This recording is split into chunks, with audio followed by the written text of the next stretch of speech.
जय जगन्नाथ आपण परिचय देवे मु संजय दल आज्ञा संजय दल संजय दल कोठू आछन पर कंटाबांकी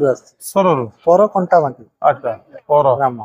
सेटा कोठी बालेश्वर बालेश्वर बालेश्वर रे हाँ आपणकर सहधर्मिणी ना हाँ एटा बागर पर केते आसले नहीं एटा प्रथम प्रथम थर बागर पर 22 वर्ष हेलानी अच्छा अच्छा आ आसन नथिले मझे के आसन नथिले ना एटा प्रथम थर नहीं आसिन डगर डकर आइ नथिला जोगार डोरी लागि नथिला के डोरी लागिले टाणिबो हठात कि ना से नहले आपण आसी एई बालेश्वर रही की 4 घंटा रास्ता 3-4 घंटा रास्ता आपण आसी पर नथिले डोरी जाको लागियो आसी ना हठात कि ना हमें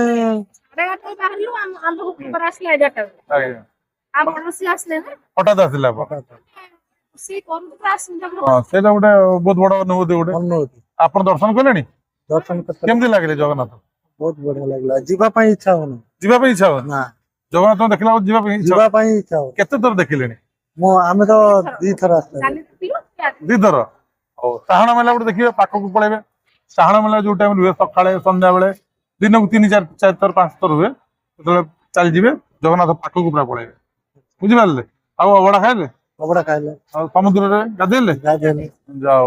आ आपन जगन्नाथ कोन गोटे अनुभूति कहंतु जोथरे आपन से सहाय्य करचंती दुख सुख रे बहुत बड़ा अनुभूति एटा कहंतु आगे कोन कहंतु मो जीवन अनुभूति आसला जे मो 2019 रे कोविड टाइम से टाइम रे मोर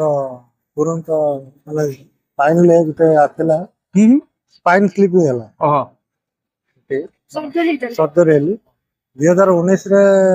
जाको कोविड टाइम से टिके जोर कहबे टिके कोविड चली दिला आगे आ कोविड टाइम रे कि ऑपरेशन होबा पई पहिला आगे से टाइम रे अपोलो हॉस्पिटल ले मैं ऑपरेशन हेली सताळे भी माने पाखरे पैसा भी न थाए अच्छा हां हम घरे ठाकुर बाहर थिले ठाकुर बारथिले घरे घरे ठाकुर अनंत नारायण अनंत नारायण पंचम बाहर चंदी शशुर जे आगे गोटे आसे गोटे माने स्पिरिट आसे आगे बहुत हैरान है 5 वर्ष बहुत हैरान है अच्छा ठाकुर आशीर्वाद दयारू अच्छा जेबे जेबे ठाकुर हम घरे बाहर ले सेबुट हमर किछि प्रॉब्लम नहीं अच्छा अच्छा माने सेबुट से कोन केमती मूर्ति ना नहीं नहीं माने लिंग पंचमुखी तपो चमुकी दा बाहरले बाहर अच्छा अच्छा पितल प्रतिमा पितल। अच्छा हमें जानी नतले से गुटे कोण रे थिले हां से पुरोहित नन्ना से हमको बहुत भल पाते भी हमें तांको बहुत भल पाऊ आ से हम मंदिर पुरोहित तापरे हम घर पुरोहित भी से हम गौ जेतले हम शाशु जेतले गले मंदिर को हमरे दर्शिता होची हमको बाबा रक्षा करो माने शिव मंदिर बते आ से हम कहले 21 दिन पूजा कर आ बेलपत्र चढ़ा 21 दिन मंदिर आस आसला परे माने नना को माने ताको आगे स्वप्न रे आसले अच्छा माने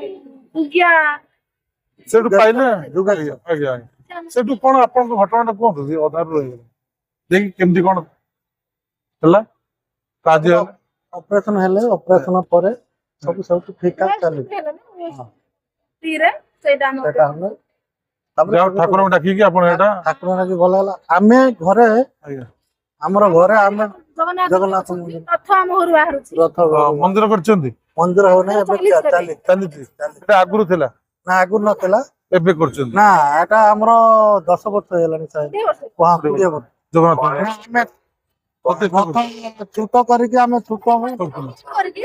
मदियर जे करथले एटारो सेटा माने कांधे कांधे नहीं जाउथि रथ यात्रा दिन आज्ञा से गारे जे एते भक्ति जा करो से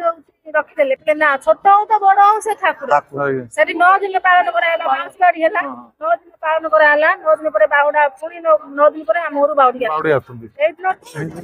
कते वर्ष प्रति वर्ष चले आ कोन एबे महिमा देखो महिमा रे हम घरे तन मंदिर चालीची आउ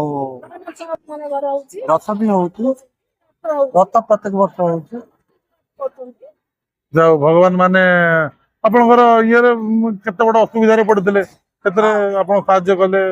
ବଞ୍ଚେଇଲେ ସେଟା ଗୋଟେ ବହୁତ ଭଲ ଯେହେତୁ ଆପଣ ମାନେ ସମର୍ପିତ ପୁରା ପରିବାର ଜଗନ୍ନାଥ ପାଖରେ ପୁରା ସମର୍ପିତ ପାଖରେ ସମର୍ପିତ ପୁରା ପରିବାର ତେଣୁ ସିଏ ବି ଆପଣଙ୍କୁ ଘଣ୍ଟ ଘୋଡେଇ ରଖୁଛନ୍ତି ଆପଣଙ୍କର ଅସମୟରେ ଆପଣଙ୍କ ଦୁଃଖ ଟାଇମ୍ ସିଏ ବି ସାହା ହଉଛନ୍ତି ଆପଣଙ୍କୁ ଯାହା ପରିବାର ପୁରା ଅଛନ୍ତି ଆପଣ ସମର୍ପିତ ତାପରେ ଆଜ୍ଞା ଆମେ ଏଠିକି ଆସିଲା ପରେ ଆଜ୍ଞା ଆମକୁ ଯିବା ପାଇଁ ହିଁ ଇଚ୍ଛା ହଉନି ଆଉ ଗୋଟେ ଦିନ ରହିଯିବା କି ଆଉ ଗୋଟେ ଦିନ ରହିଯିବା କି ମୋର ଆଉ ଜଗା ପାଖକୁ ଯିବା କି ଏମିତି ବି ଇଚ୍ଛା ହଉଛି ଇଚ୍ଛା ହଉଛି ବାର ବାର ଯିବା ପାଇଁ ଇଚ୍ଛା ହଉଛି ଭିଡ ପ୍ରବଳ ତ ବି ଆମକୁ ଯିବା ପାଇଁ ଆହୁରି ଇଚ୍ଛା ହଉଛି ହଁ ଭିଡରେ ହେଲେ ବି ଆଉ ଥରେ ଦେଖିବ ଆଉ ଥରେ ଦେଖା କରିବା ପାଇଁ ଇଚ୍ଛା ହଉଛି ଆମେ ଏଇଠୁ ଯାଇକି କମ ସେ କମ ଏଇଠୁ ଆସିଲେ ଏଇଠୁ ଆସିକି ବସିକି ଦିଥର ଆମେ ହେଇକି ଯାଇଥାନ୍ତୁ ଆଚ୍ଛା ପୁଣି କେବେ ଡାକରା ଆସିବ ଆମର ଜାଗାରେ ଏବେ ଏବେ ଯାଆନ୍ତୁ ଏବେ ଠାକୁରଙ୍କର ବଡ ସିଂହାର ବେଶ ଦେଖିବେ ଏବେ ଏ ଟାଇମ୍ ରେ ରାତି 9ଟା ପରେ ରାତି 9ଟାରେ ବଡ ସିଂହାର ବେଶ ଦେଖିବେ ହେଲା ଯାଆନ୍ତୁ ଏବେ ଆସିଛି ମୋ ଭଉଣୀର 10 ବର୍ଷ ପରେ ଗୋଟେ ପିଲା ହେଇଛି ପୁଅଟେ ହେଇଛି ହଁ 10 ବର୍ଷ ପରେ ବହୁତ ସେ ଦୁଃଖୀ ଥିଲେ ଏବେ ବହୁତ ଖୁସି ଅଛି ଯାଅ ଠାକୁର ଆଶୀର୍ବାଦ ଆପଣ ଦୁନିଆ ଦେଖେଇଥିବେ ଡକ୍ଟର ବି ଦେଖେଇଥିବେ ବହୁତ ଖର୍ଚ୍ଚ ହେଇଛି ପୁଣି ତାଙ୍କ ଆଶୀର୍ବାଦ ବୋଲି ଆପଣ ଜାଣିଲେ କେମିତି ହଁ ତାଙ୍କ ଆଗରେ ତାଙ୍କ ପାଖରେ ଛୋଟ ଛୋଟ କାନ ଅଛି ସେ ଆଜ୍ଞା ଆଜ୍ଞା ପୂଜା କରୁଥିଲା ସିଏ ସିଏ ନା ଝିଅ ବେଳେ ଗୋଟେ ଜଗନ୍ନାଥ ଠାକୁର ପାଇଥିଲା ଆଚ୍ଛା ଗୋଟେ ନଈରେ ଯୋଉ ଜାଲ ପକେଇ ମାଛ ଧରନ୍ତି ହଁ ଜଗନ୍ନାଥ ଠାକୁର ସେ ପାଇଥିଲା ସେଥିରେ ଆଶୀର୍ବାଦ ଯାହା ହଉ 10 ବର୍ଷ ପରେ ତାର ଗୋଟେ ପୁଅଟେ ହେଇଛି କୋଉଠି ହେଇଛି ତାଙ୍କର ଘରେ ବି ଜଗନ୍ନାଥ ତାଙ୍କ ଘରେ ବି ଜଗନ୍ନାଥ ଦେଖନ୍ତୁ କେମିତିକା ପରିବାର ସଂଯୋଗ କେମିତି ହେଲା ଆପଣଙ୍କର ବି ଜଗନ୍ନାଥ ମାନନ୍ତି ହଁ। ତାଙ୍କ ଘରେ ବି ଜଗନ୍ନାଥ ମାନନ୍ତି କେମିତି ଭଗବାନ କେମିତିକା ସଂଯୋଗ କରୁଛନ୍ତି କାଠ ଆଣିବାକୁ ଯାଇଥିଲେ ନା ଗୋଟେ ଗଛରେ ଗୋଟେ ବଳଭଦ୍ର ଆଙ୍କା ହେଇଛି ମାନେ କାଠରେ ଚିତ୍ର ଆଜ୍ଞା। ସେଟା ପାଇଥିଲି ମୋ ଭଉଣୀ ମାନେ ସେଇ 18-19 ବର୍ଷରେ ଆଜ୍ଞା। ସିଏ ଗୋଟେ ଜଗନ୍ନାଥ ପୁରା ମୂର୍ତ୍ତି ଗୋଟେ ପାଇଥିଲେ ଓହୋ ଯାଉ କେତେ ଖୁସି ଖବର ଭଲ ଯାଉ ଧନ୍ୟବାଦ ଜୟ ଜଗନ୍ନାଥ ଜୟ ଜଗନ୍ନାଥ